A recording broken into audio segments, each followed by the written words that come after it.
Selamat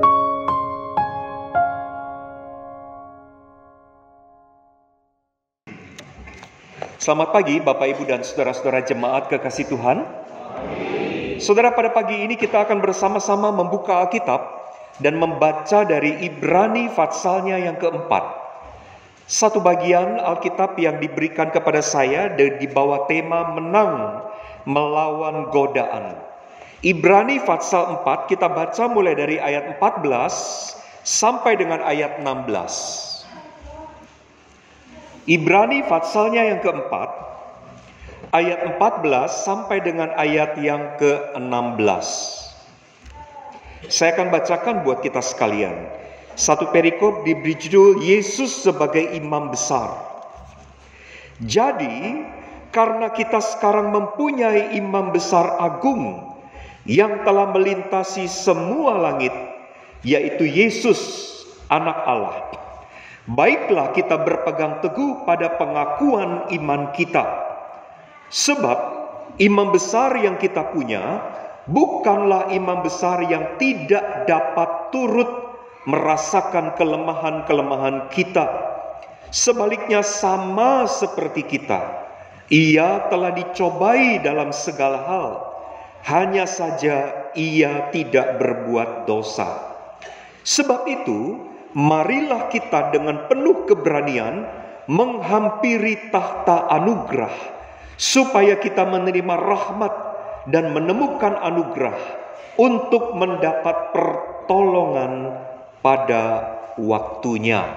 Sampai di situ pembacaan Alkitab untuk kita renungkan di bawah tema menang melawan godaan. Bapak, Ibu, dan saudara-saudara yang kekasih di dalam Tuhan Yesus Kristus, pada waktu kita membaca Alkitab dan melihat bagaimana Tuhan menciptakan manusia, maka kita melihat ada satu keunikan yang Tuhan taruh di dalam diri kita sebagai manusia yang diciptakannya. Pertama-tama saudara-saudara, pada waktu Tuhan menciptakan manusia, manusia itu diciptakan dengan satu kondisi. Manusia itu diberikan kehendak bebas untuk bisa memilih apa yang akan dia lakukan, apa yang akan dia pilih di dalam hidup ini. Saudara, Tuhan tidak menciptakan manusia seperti robot yang sudah diprogram untuk melakukan A, B, C sesuai dengan apa yang Tuhan mau. Tetapi Tuhan menciptakan manusia, Tuhan menyatakan apa yang dikehendakinya kepada manusia, dan Tuhan memberi kepada manusia itu free will atau kehendak bebas, bagaimana menanggapi apa yang manusia dengar dari Tuhan tentang apa yang menjadi kehendak Tuhan. Karena itu saudara-saudara, ada satu kondisi di dalam diri manusia pada waktu manusia diciptakan, yaitu manusia itu diciptakan dengan satu kondisi yang disebut di dalam istilah berbahasa Latin, posse peccare. Manusia itu bisa berdosa. Jadi di dalam kehendak bebasnya, ketika kita tahu ada Allah menciptakan Adam dan Hawa di Taman Eden, Allah memberikan kepada Adam dan Hawa kehendak bebas. Allah menyatakan apa yang menjadi kehendaknya. Allah sudah mengingatkan semua pohon dalam taman ini boleh kamu makan kecuali satu pohon, yaitu pohon tentang pengetahuan yang baik dan yang jahat. Jangan kau makan buahnya, sebab pada waktu engkau memakannya engkau akan mati. Itu kata Tuhan. Tetapi saudara-saudara, sayang sekali manusia di dalam kehendak bebasnya memilih untuk tidak mendengarkan apa yang Tuhan katakan. Sebaliknya manusia memilih untuk mendengarkan kehendak hatinya. Oleh sebab itu saudara-saudara, kita tahu di dalam Taman Eden jatuhlah Adam dan Hawa ke dalam dosa. Saudara, status atau kondisi manusia ketika pertama kali diciptakan oleh Tuhan adalah manusia itu bisa berdosa. Posse peccare itu istilahnya di dalam bahasa Latin. Nah, setelah manusia jatuh ke dalam dosa, saudara-saudara, kondisinya berubah. Ketika Adam dan Hawa jatuh ke dalam dosa, saudara-saudara, kondisinya itu disebut di dalam bahasa Latin non posse non peccare. Tidak bisa tidak berdosa. Saudara, itu satu kondisi yang sangat menyedihkan. Ketika manusia jatuh ke dalam dosa, manusia menjadi budaknya dosa. Sehingga manusia tidak bisa kalau tidak berdosa. Nah, itulah sebabnya saudara-saudara, setiap hari bahkan kita berbuat dosa. Setiap hari bahkan kecondongan hati kita adalah untuk dan kepada dosa. Tidak bisa rasanya kita melewatkan satu hari tanpa berbuat dosa. Waktu kita bangun pagi hari saja, saudara-saudara, sangat mungkin kita sudah melakukan apa yang disebut dosa di hadapan Tuhan dengan pikiran kita. Pada waktu kita berjumpa dengan orang lain, sangat mungkin kita berbuat dosa dengan perkataan kita. Bahkan sangat mungkin di sepanjang hari yang kita lewati, kita berbuat dosa dengan perbuatan atau kelakuan-kelakuan kita. Pendek kata, saudara-saudara, setelah manusia jatuh ke dalam dosa, manusia tidak bisa kalau tidak berdosa. Setiap hari pokoknya harus melakukan dosa, karena ada satu kuasa di dalam diri manusia yang memperbudaknya, yaitu kuasa dosa. Paulus katakan di dalam surat kepada jemaat di Roma, bunyinya begini, aku tahu apa yang baik. Aku tahu yang baik ini yang harus aku lakukan. Aku tahu ini yang tidak baik. Aku tahu yang tidak baik ini tidak boleh aku lakukan. Tetapi mengapa, kata Paulus, bukan yang baik yang aku tahu harus aku perbuat, bukan itu yang aku lakukan. Tetapi yang jahat, yang aku mengerti tidak boleh aku lakukan, justru itu aku lakukan.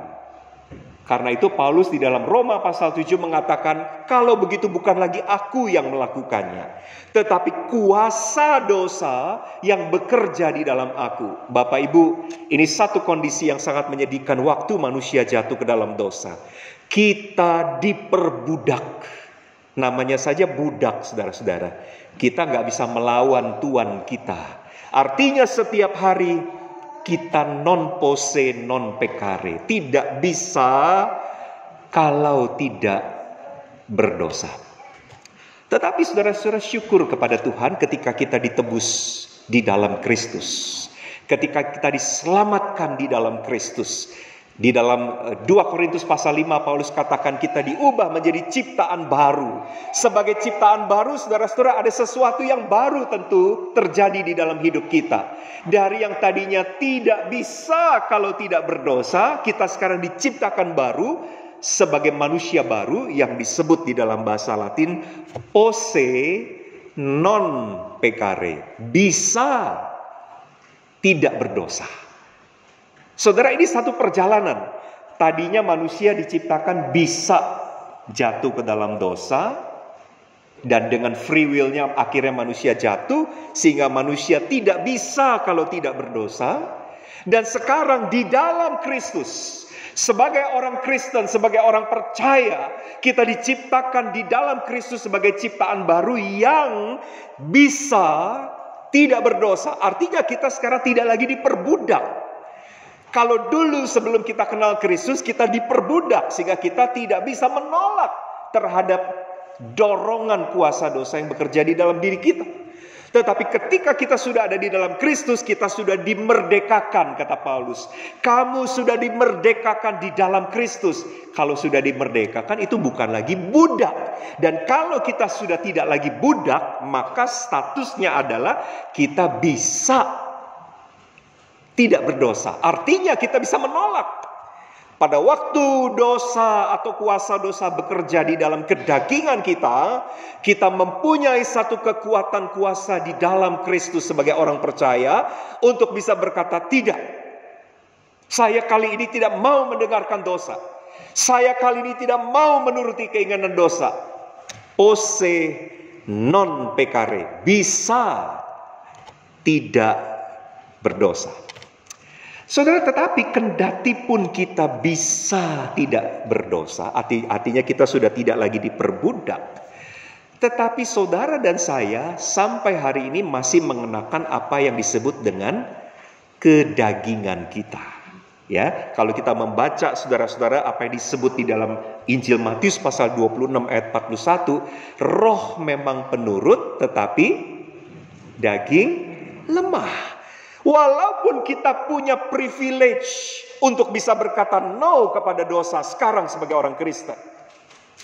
Walaupun kita bisa menolak godaan atau dorongan untuk melakukan dosa itu, tetapi di dalam kedagingan kita yang lemah, saudara-saudara, seringkali kita tidak sanggup untuk melawan godaannya.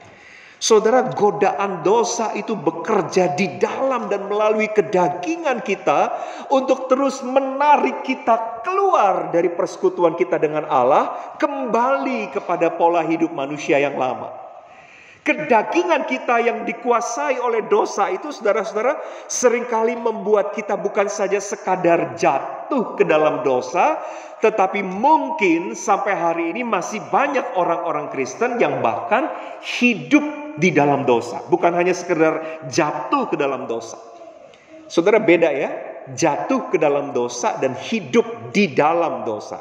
Kalau jatuh ke dalam dosa itu adalah satu proses di mana kita memang dikuduskan sampai terus kita disempurnakan di dalam Kristus.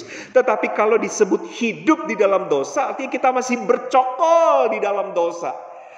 Dan hari ini saudara-saudara, begitu banyak saudara-saudara orang-orang Kristen yang masih terikat, walaupun sebetulnya dia punya privilege untuk bisa berkata tidak terhadap dosa, tetapi masih saja dia dikalahkan di dalam godaan dosa yang begitu hebat. Saudara, iblis di dalam kesempatan yang terakhir sebelum Tuhan Yesus datang untuk yang kedua kalinya, ini adalah kesempatan dia yang paling akhir untuk bisa bekerja melancarkan serangannya, menggoda anak-anak Tuhan, menggoda orang-orang percaya supaya berbalik lagi kepada dirinya. Dan karena itu saudara-saudara, godaan itu dilancarkan dengan begitu masif di dalam kehidupan orang-orang percaya sampai hari ini di berbagai bidang. Saudara, ada orang-orang yang digoda untuk melakukan ketidakjujuran dan kecurangan di dalam bidang keuangan atau finansial. Dan sampai hari ini banyak orang Kristen yang justru terlibat. Ya, kalau kita melihat saudara-saudara di instansi-instansi, ya, tapi itu karena terekspos saja. Sebetulnya mungkin di kalangan-kalangan instansi atau yayasan atau di dalam lingkungan Kristen banyak juga yang seperti itu. Orang-orang Kristen yang mengaku sudah Kristen, yang sebetulnya bisa berkata tidak terhadap godaan itu, tetapi masih saja kalah terhadap godaan dosa. Ada yang digoda di dalam hal finansial, ada yang digoda di dalam hal seksualitas, ada yang digoda di dalam bidang-bidang yang lain, saudara. Dan begitu banyak saudara-saudara godaan-godaan itu, dan membuat anak-anak Tuhan di zaman akhir ini jatuh ke dalam dosa, bahkan dikalahkan lagi oleh dosa, dan bahkan mungkin sedang hidup di dalam dosa. Saudara-saudara, memang hidup Kristen adalah satu proses. Ya, saya sadar hidup Kristen adalah sebuah proses. Proses apa? Kalau kita baca apa yang ditulis Paulus di dalam surat Efesus, Paulus katakan kita sedang menanggalkan manusia lama kita dan mengenakan manusia baru kita. Dan itu proses panjang. Kalau sebelum kita kenal Kristus kita sudah menjadi orang tidak percaya sekian puluh tahun, maka proses penanggalan manusia lama kita juga berlangsung tidak mudah, tidak cepat. Karena yang harus ditanggalkan itu adalah sesuatu yang sudah dipakai 40 tahun. Saudara, kalau saudara tidur, ada orang-orang yang punya kebiasaan kalau tidur tuh suka pakai baju yang bolong-bolong. Betul nggak Bapak Ibu? Ada di antara kita yang kalau tidur lebih suka pakai baju yang bolong-bolong. Padahal sudah bolong loh. Kenapa kok tidak diganti? Karena nyaman. Sudah 40 sekian tahun mungkin kita pakai, atau sekian tahun ya kita pakai kaos itu, dan udah nyaman sekali. Jadi kalau udah sekian tahun dipakai dan itu membawa rasa nyaman, maka untuk mencopotnya, untuk menggantinya kan gak gampang saudara-saudara ya. Butuh waktu yang lama juga. Sama. Ketika kita belum kenal Kristus, sekian puluh tahun kita mungkin ada dan hidup sebelum kita kenal Kristus, maka proses menanggalkan manusia lama, menanggalkan kebiasaan-kebiasaan yang nikmat di dalam dosa itu, menanggalkan kecondongan dan kecenderungan-kecenderungan kita tiap-tiap hari untuk melakukan dosa, penanggalan itu butuh waktu yang lama. Saya sadari itu betul. Dan proses mengenakan baju yang baru, yang Paulus katakan manusia baru, itu pun juga bukan proses yang cepat. Karena itu saudara-saudara, hidup Kristen itu adalah satu proses di mana kita terus dimurnikan dari waktu ke waktu, dari hari ke hari, dari tahun ke tahun, yang mestinya lama-lama membuat kita makin banyak menanggalkan yang lama-lama dan makin banyak mengenakan yang baru. Harusnya begitu.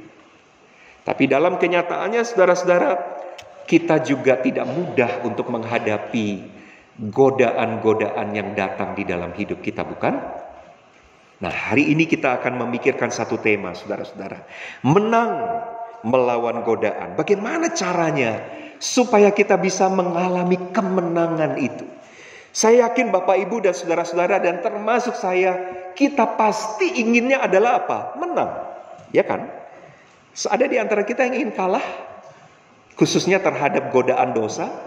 Saya percaya kita semua kalau ditanya dengan jujur, Anda lebih memilih menang atau kalah di dalam godaan dosa? Kita pasti menjawab, saya ingin menang. Itu keinginannya. Tetapi kenyataannya saudara-saudara yang seringkali adalah kita seringkali dikalahkan. Kita tidak bisa mengalami kemenangan itu. Nah, apa yang ditulis oleh penulis surat Ibrani ini memberikan kepada kita satu pencerahan tentang tema kita ini. Menang dalam godaan, khususnya godaan dosa. Mari kita lihat saudara-saudara ayat ke-14 dari Ibrani pasalnya yang keempat. Di situ dikatakan begini ayat 14. Jadi karena kita sekarang mempunyai imam besar agung yang telah melintasi semua langit, yaitu Yesus anak Allah, baiklah kita berpegang teguh pada pengakuan iman kita. Saudara, apa yang mau dikatakan oleh penulis surat Ibrani ini adalah diawali dengan satu statement. Kita sekarang mempunyai imam besar agung yang telah melintasi segala langit. Saudara, frasa melintasi segala langit ada begitu banyak versi terjemahannya.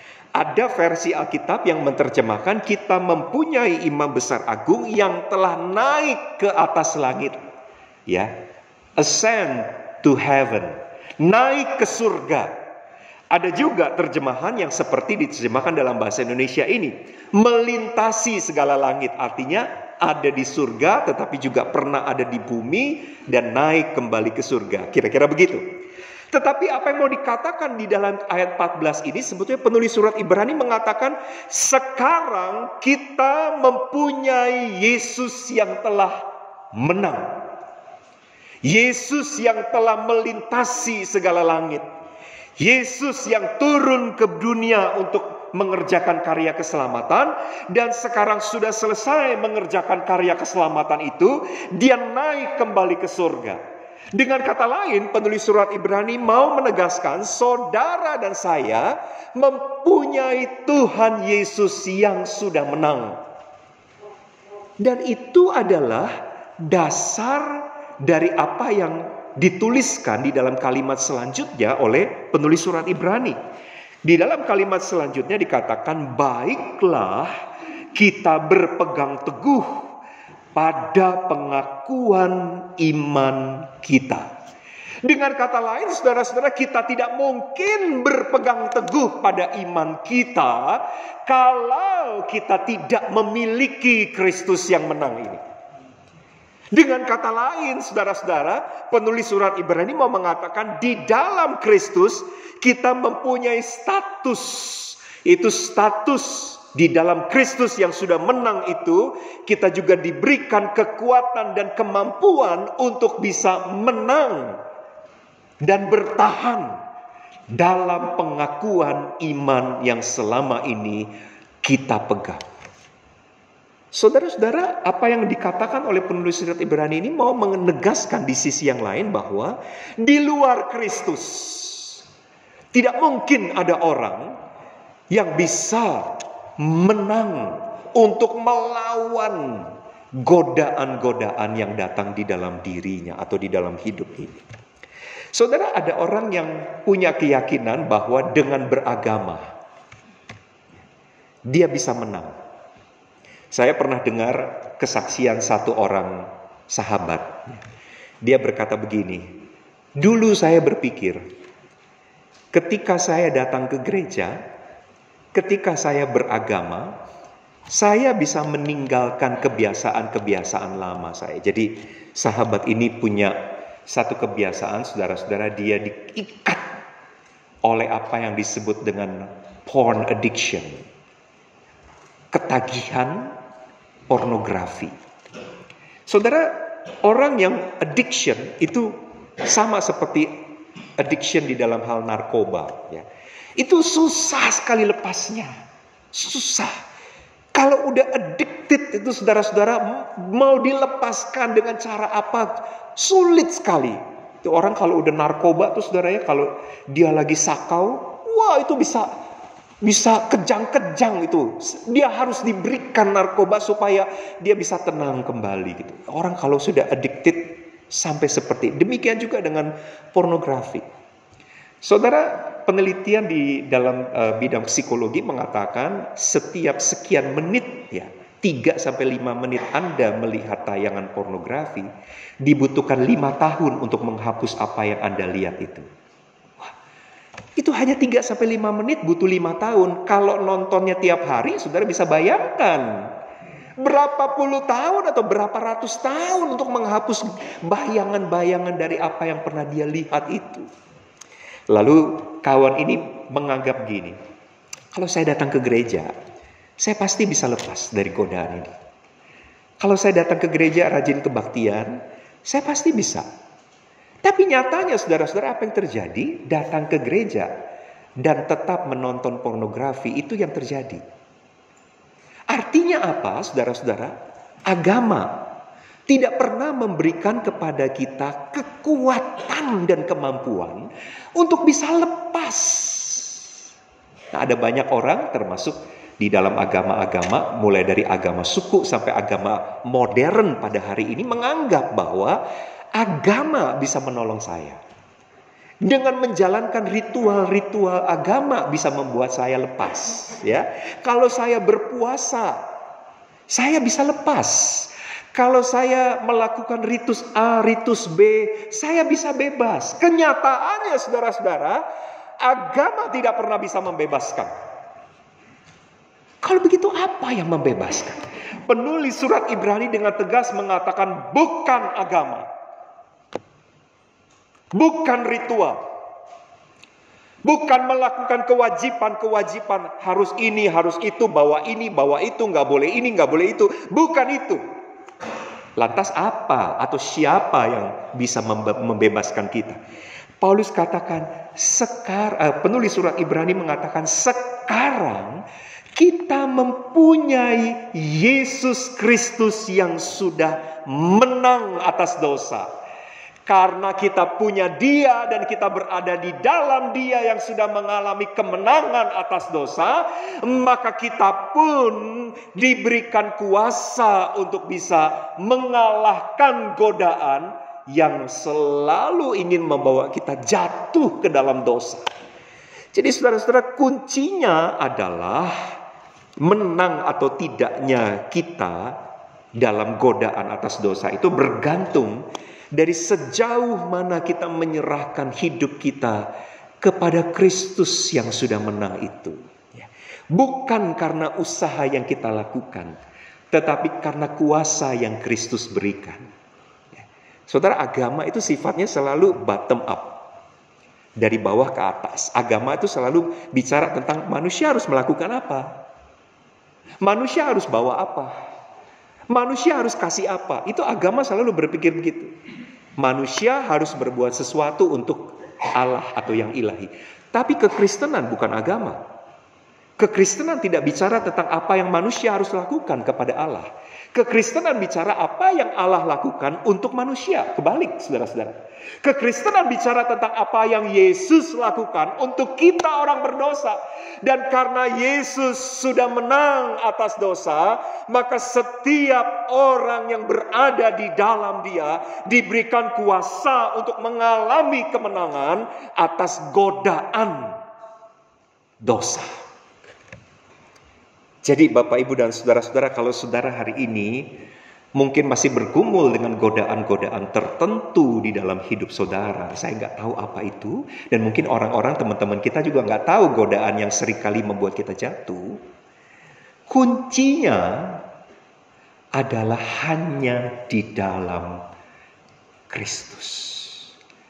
Kalau orang belum di dalam Kristus dan Kristus tidak ada di dalam dia, tidak mungkin dia bisa lepas. Tidak mungkin. Saya bukan menafikan pertolongan-pertolongan seperti psikologi dan lain-lain. Tentu itu dibutuhkan apabila memang itu diperlukan. Tetapi saudara-saudara, kuncinya adalah Kristus. Bukan usaha manusia. Bukan agama. Kita belajar itu prinsip yang pertama, saudara-saudara. Paulus juga menegaskan di dalam surat Galatia, bukan? Bahwa hendaklah kamu yang sudah dimerdekakan di dalam Kristus, tetaplah kamu berjalan di dalam roh. Apabila orang berjalan di dalam roh, maka dia akan melakukan apa yang menjadi kehendak dari Roh Kudus. Tetapi kalau orang berjalan di dalam daging, dia akan melakukan apa yang menjadi kehendak daging. Apa itu kehendak daging? Paulus katakan di dalam surat Galatia, ada percabulan, ada pertikaian, ada kemarahan, dan lain sebagainya. Saudara, ingat, hanya di dalam Kristus, bukan yang lain, termasuk bukan oleh usaha kita, tapi hanya ketika kita berada di dalam Kristus yang sudah menang, kita pun beroleh kemenangan bersama dengan Dia. Nah, yang kedua, mari kita lihat di ayat 15, saudara-saudara. Dikatakan begini, sebab imam besar yang kita punya bukanlah imam besar yang tidak dapat turut merasakan kelemahan-kelemahan kita. Sebaliknya, sama seperti kita, ia telah dicobai dalam segala hal. Hanya saja ia tidak berbuat dosa. Saudara, hal yang kedua yang mau dikatakan oleh penulis surat Ibrani ini adalah Kristus yang menjadi imam besar untuk kita, itu mengerti pergumulan kita melawan godaan. Dan karenanya ia menolong kita waktu kita mengalami godaan. Saudara, kalau saudara baca dengan teliti ayat 15 ini dikatakan di bagian yang kedua, ia telah dicobai dalam segala hal. Artinya saudara-saudara, ketika Yesus berinkarnasi sebagai manusia di tengah-tengah dunia ini, saudara-saudara, dia betul-betul digoda dan dicobai dalam berbagai macam aspek, sama seperti saudara dan saya.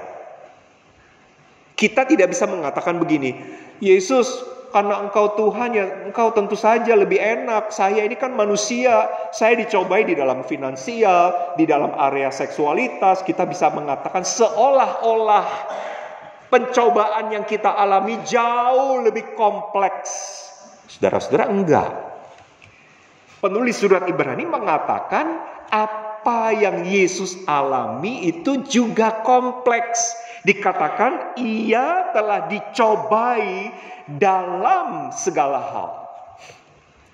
Kalau kita membaca tentang kisah Yesus dicobai ketika dia berpuasa, kita tahu kan pencobaannya itu ada pencobaan-pencobaan yang terkait dengan apa, saudara-saudara? Ubahlah batu itu menjadi roti. Kira-kira apa itu pencobaan di dalam aspek jasmani, ya? Tentang hal-hal yang kita butuhkan atau yang kita inginkan. Itu kejasmanian. Ada juga pencobaan yang terkait dengan apa, saudara-saudara? Kalau betul engkau anak Allah, jatuhkanlah dirimu dari bumbungan bait suci ini, tentu Allah akan menyuruh malaikatnya untuk menatang engkau. Apa itu? Pride. Buktikan. Pembuktian diri. Wah, manusia itu kan selalu ingin membuktikan dirinya kan, saudara-saudara. Ada di antara kita yang ingin dianggap remeh oleh orang lain? Nggak ada kan? Kita selalu ingin selalu dipandang, dilihat, wah hebat gitu ya. Dan itu pencobaan yang dialami juga oleh Tuhan Yesus. Lalu tentang power. Kalau engkau betul anak Allah, sujudlah di hadapanku. Dan itu menggoda sekali saudara-saudara untuk Yesus itu punya power, Yesus itu punya segala kemegahan dan kemewahan dunia ini. Dan itu pun yang juga menjadi godaan kita, orang-orang Kristen sampai pada hari ini. Dan tentu di dalam pelayanan Yesus masih banyak hal lain. Godaan-godaan, misalnya dia direndahkan, dia tidak dipercaya, dia dikhianati, dan lain sebagainya. Jadi pendek kata, saudara-saudara, Yesus pernah mengalami semua yang saudara dan saya alami, hanya satu bedanya. Selebihnya sama. Perbedaannya adalah hanya ini. Hanya saja ia tidak berbuat dosa. Hanya saja Yesus tidak gagal dalam menghadapi pencobaan, dalam menghadapi godaan. Kita sering gagal, tapi Yesus tidak pernah gagal. Tapi kendati pun Yesus tidak pernah gagal, dia mengerti betul rasanya digoda. Tahu betul. Dia mengerti betul apa rasanya berada di dalam persimpangan untuk memilih. Dia tahu betul. Dan karenanya penulis surat Ibrani di ayat 15 mengatakan, kita punya imam besar, bukanlah imam besar yang tidak dapat merasakan kelemahan-kelemahan kita. Artinya kita punya imam besar, yaitu Yesus Kristus, yang ngerti betul pada waktu kita digoda, pada waktu iblis bekerja di dalam hati, dalam pikiran kita untuk membuat kita melakukan apa yang menjadi kehendaknya. Dia tahu betul apa artinya bimbang, apa artinya ragu, apa artinya memilih tetap taat atau memilih untuk mendengarkan perkataan si iblis itu. Dan karena Yesus tahu betul, maka dikatakan dia adalah imam besar. Saudara, imam itu selalu menjadi pengantara ya antara umat dan Allah. Kalau saudara baca di dalam perjanjian lama, orang Israel itu selalu ada 3 jabatan besar ya. Raja, nabi, imam. Nah, imam ini tugasnya apa saudara-saudara? Tugasnya adalah menjadi mediator, menjadi pengantara. Dia berdoa untuk umat. Ya, setahun sekali imam itu berdoa untuk orang Israel, lalu mempersembahkan korban untuk minta pengampunan dosa atas dosanya orang-orang Israel yang ada di belakang dia itu. Jadi imam selalu berdoa untuk orang-orang Israel itu, Tuhan ampunilah dosa umatmu ini, lalu dipotonglah korban. Jadi kalau Yesus disebut imam kita, artinya dia sedang mewakili kita, dia mendoakan kita. Dia bukan cuma mengerti, tapi dia mendoakan kita. Dan dia mempersembahkan korban untuk kegagalan-kegagalan kita yang jatuh di dalam pencobaan atau di dalam godaan. Dan korban itu bukanlah korban binatang, tetapi korban itu adalah dirinya sendiri. Mari kita lihat lanjutannya saudara, karena perikop itu sebetulnya belum selesai. Mari kita lihat pasal 5. Pasal 5 ayat 2. Pasal 5 ayat 2. Di situ dikatakan begini, ia dapat mengerti orang-orang yang tidak tahu apa-apa dan sesat, karena ia sendiri penuh dengan kelemahan. Ini imam manusia ya, bukan Yesus. Jadi kalau imam manusia dikatakan salah satu cirinya dia itu mengerti. Di dalam Alkitab terjemahan bahasa Inggris dipakai kata dia berempati. Jadi kalau Bapak Ibu hari ini sedang ada di dalam godaan-godaan sebagai orang Kristen, entah ada yang keuangan, mungkin ada di antara kita yang ada di godaan di area seksualitas, atau godaan-godaan yang lain di dalam bidang-bidang lain di dalam hidup. Satu yang harus kita pegang, Yesus mengerti betul apa yang sedang kita alami. Nah, apakah hanya mengerti? Enggak. Kalau kita baca ayat 7, dalam hidupnya sebagai manusia, dia mempersembahkan doa dan permohonan dengan ratap tangis dan air mata kepada Dia yang sanggup menyelamatkannya dari maut, dan karena kesalehannya ia didengarkan. Ayat ke-7 mengatakan Yesus sebagai imam besar, dia mendoakan kita dan menaikkan permohonan untuk kita. Wow, menarik. Itulah sebabnya kenapa Yesus naik ke surga. Ngapain saja dia di sana? Alkitab mengatakan sebagai imam besar, dia mewakili kita, dia berdoa untuk kita kepada Bapa. Bapa, tolonglah si Amir. Bapa, tolonglah si Wati. Dia sedang mengalami godaan, beri dia kekuatan untuk bisa memilih yang benar. Wow. Bukan cuma berdoa. Di ayat 3, mari kita lihat, dikatakan yang mengharuskannya untuk mempersembahkan kurban untuk menebus dosa-dosa. Jadi kalau imam manusia, korbannya adalah kambing domba. Tapi Yesus sebagai imam besar, yang dia korbankan bukanlah binatang, tetapi dirinya sendiri sebagai korban untuk menghapuskan dosa karena kegagalan saudara dan saya waktu kita digoda. Saudara, itu yang Yesus lakukan. Luar biasa, pada waktu kita digoda, kita bisa menang karena Yesus sebagai imam besar mendoakan kita, menaikkan permohonan untuk kita. Dia mengerti betul betapa gentingnya pada waktu kita digoda di dalam bidang tersebut. Karena itu dia berseru kepada Bapa, Bapa, tolong dia. Dan karena itu saudara dan saya bisa menang. Bukan karena kekuatan kita, tetapi karena apa yang Yesus lakukan sebagai imam kita.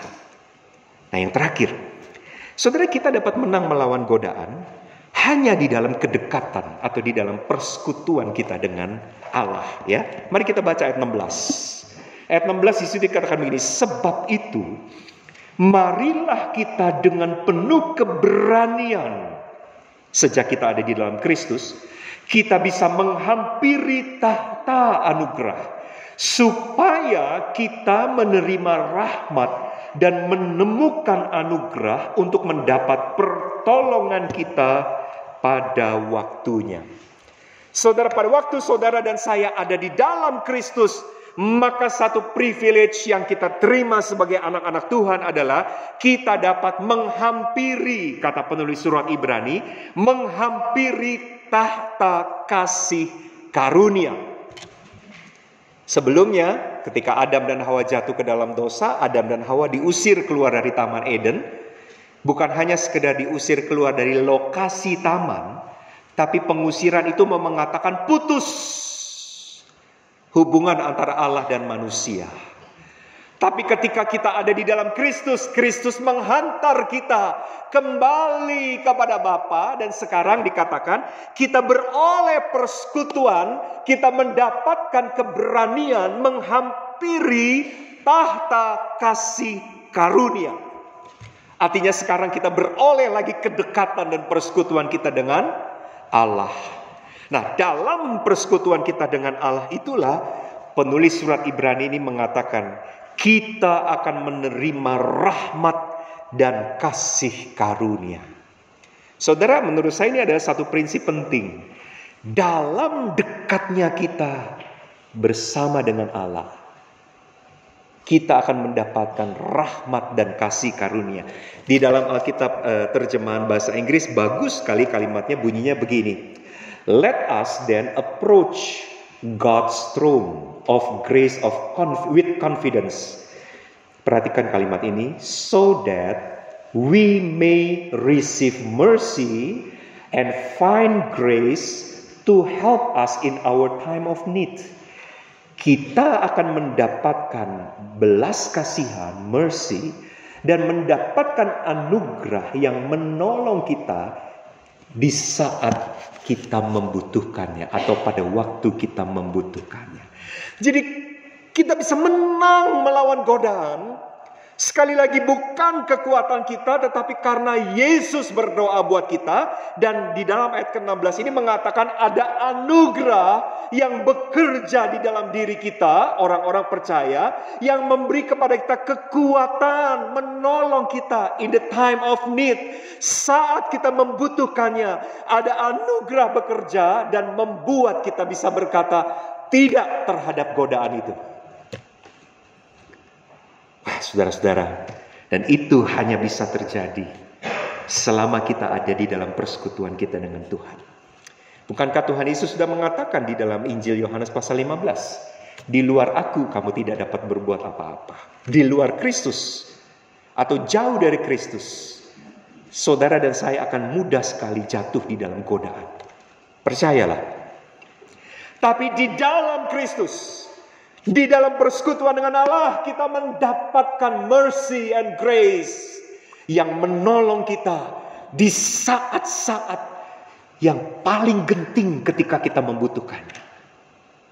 Pernahkah saudara alami itu? Ketika ada godaan sudah di depan mata, tiba-tiba ada kekuatan dari dalam diri saudara yang berkata, tinggalkan itu.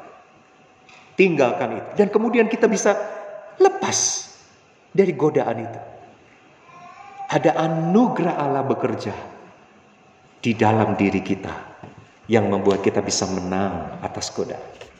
Saudara, kiranya Tuhan menolong kita supaya di dalam persekutuan dengan Kristus kita betul-betul menjadi seperti pohon yang ditanam di tepi aliran air, yang terus berbuah pada musimnya, dan sampai pada waktunya hidup kita boleh memuliakan nama Tuhan. Amin. Mari kita berdoa, saudara-saudara.